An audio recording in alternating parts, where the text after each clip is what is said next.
Hi friends, welcome to my channel Laddu blogs. ఇవాళ ఏంటంటే ఒక చిన్న వంటతో మీ ముందుకు వచ్చాను నేను. ఏంటంటే మసాలా పఫీ పూరి అనమాట. దానికి కావాల్సిన ఇంగ్రీడియంట్స్ ఏంటంటే ఉడికించిన బంగాళదుంప, పసుపు, ఉప్పు, కారం, అదేంటి నువ్వులు, చాపింగ్ కొత్తిమీర, అల్లం వెల్లుల్లి పేస్ట్, పసుపు. దానికి వాటర్ తీసుకోవాలి.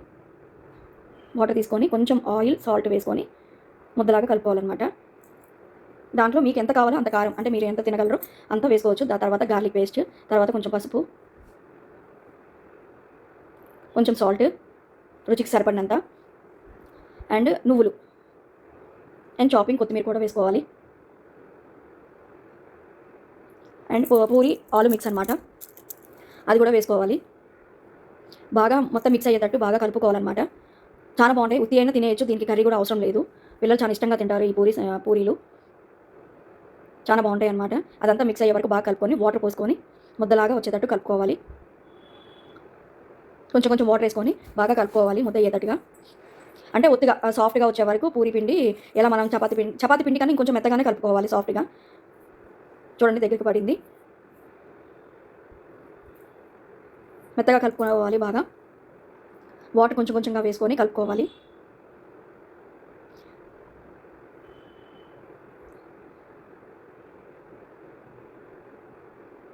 పిండి అంతా బాగా ముద్దగా కలుపుకున్న తర్వాత కొంచెం ఒకవేళ అంటే మీకు బాగా అంటుకుంటుంది అనుకుంటే కొంచెం ఆయిల్ వేసుకొని కూడా కలుపుకోవచ్చు అనమాట. నాకు ముద్ద ప్రిపేర్ అయ్యేసరికి కొంచెం టైం పట్టింది. దగ్గర పడిందండి ఫ్రెండ్స్. ఇంకా బాగా పిసుకోవాలన్నమాట, ఎందుకంటే ఆలు కూడా మిక్స్ అయిపోవాలి కదా.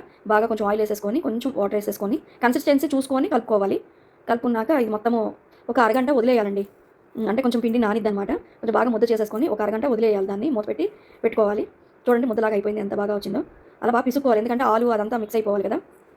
బాగా మిక్స్ అయిపోయిన తర్వాత అది అట్లా ముద్దలాగా రావాలి. ముద్దలాగా పఫీగా ఉండాలన్నమాట మొత్తం. ఇదిగోండి, ఇంకా లాస్ట్లో కొంచెం ఇలా ఆయిల్ వేసేసుకొని రౌండ్గా ఇట్లా కలుపుకోవాలి. బాగా అలా మొత్తం 1-4 సార్లు బాగా పిసుక్కొని కలుపుకోవాలి. తర్వాత ఒక అరగంట నానబెట్టుకున్నాక చిన్న ఉండలు చేసుకొని ఇదిగోండి ఇలా పెట్టుకోవాలి. తర్వాత ఇదిగోండి, అంటే మీ ఇష్టం సైజు పూరీలను బట్టి ఇలా పూరీ ప్రెస్ తీసేసుకొని ఆయిల్ హీట్ ఎక్కుతుంది చూడండి. హీట్ ఎక్కిన తర్వాత కొంచెం ఇది ప్రెస్ చేసేసుకొని ఫ్రై చేసేసుకోవటము. బాగా ఎర్రటి రంగు వచ్చే వరకు కాల్చుకోవాలి.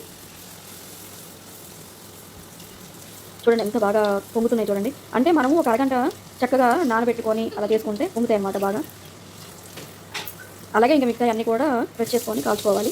కాల్చుకున్నాక చూడండి ఎలాగొచ్చినాయో. ఒక ప్లేట్లో ఇలా పేపర్ వేసుకొని ఇలాగొచ్చినాయి.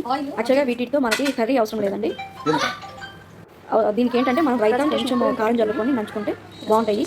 ఇలా ఉంటుందన్నమాట. మీరు కూడా ట్రై చేయండి, సబ్స్క్రైబ్ చేయండి, లైక్ చేయండి. Bye friends, thank you.